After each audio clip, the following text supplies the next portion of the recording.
كده نبقى خلصنا كل حاجه في البروجكت. دلوقتي هنلونش البروجكت اللي شغالين عليه فروم سكراتش، من اول البراند ايدنتيتي لحد الويب سايت باليو اي باليو اكس بالكونتنت بالكامبينز والاوتوميشن في 33 يوم من بدايه التنفيذ. 5 4 3 2 1.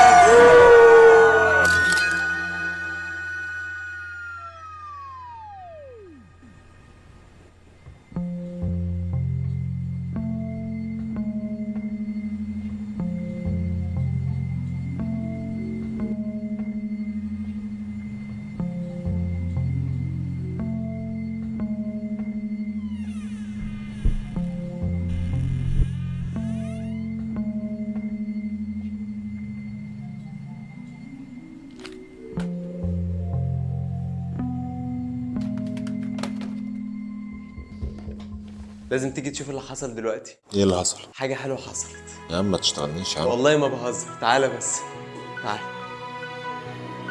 الاوردرات زادت فجأة وعمالة تزيد.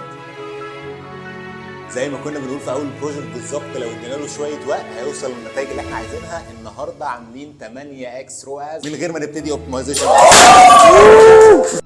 هو انت هتقولي ايه؟ هقول اللي حصل. هلوز، السكتش ده مش من وحي خيال المؤلف ولا حاجه، ده اللي حصل فعلا مع اختلاف بسيط جدا هقوله لكم قدام. المهم اننا مع قرب ميعاد اللونش حصل كم ضغط غير منطقي خلانا مش قادرين نفكر بس 10 دقايق في اللي المفروض نغطيه في الحلقه. ولحد اليوم اللي قبل الوقفه بيوم، وده اليوم اللي احنا عملنا فيه لونش للستور، وعينك ما تشوف الا النور. كم مشاكل ظهرت في وشنا خلت تقريبا ربع التيم كان شغال في العيد، وفي نفس الوقت مفيش اي اوردرات بتيجي. وده حصل بسبب اننا استعجلنا وعملنا لونش قبل ما نتاكد ان الكاستمر اكسبيرينس كانت كامله ومظبوطه ومحبوكه. الويب سايت كان تمام وزي الفل والكامبين جاهزه وكله تمام، بس ده ملوش علاقه بالكاستمر اكسبيرينس. المهم عشان ما ادخلكش في تفاصيل، جينا من بعد اللونش اللي هو اليوم اللي قبل الوقفه بيوم، فضلنا كل يوم بنشتغل متواصل وكل يوم بنحاول نظبط جزء في الكاستمر اكسبيرينس لحد ما وصلنا بعد 14 يوم للي كنا مستنيينه. ولحد بس من كام يوم فاتوا بدأنا نرجع لحياتنا الطبيعية بشكل تدريجي، ورجعنا لقينا كم أحداث وتفاصيل متراكم علينا يعني خزعبلي.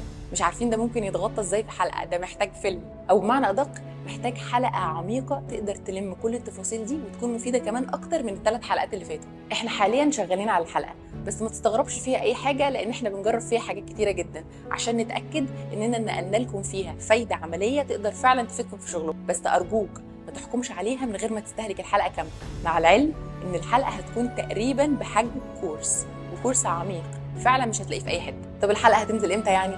دعواتكم نلحق ننزلها الاسبوع اللي جاي، بس خليكم متاكدين ان اي تاخير هيحصل هيكون بسبب ان احنا عايزين نطلعها لكم باحسن شكل من الناحيه الاخراجيه والفايده العمليه. واخيرا شكرا لكل اللي سال واللي تابع واللي اتفرج على الحلقات اللي فاتت وشاركها.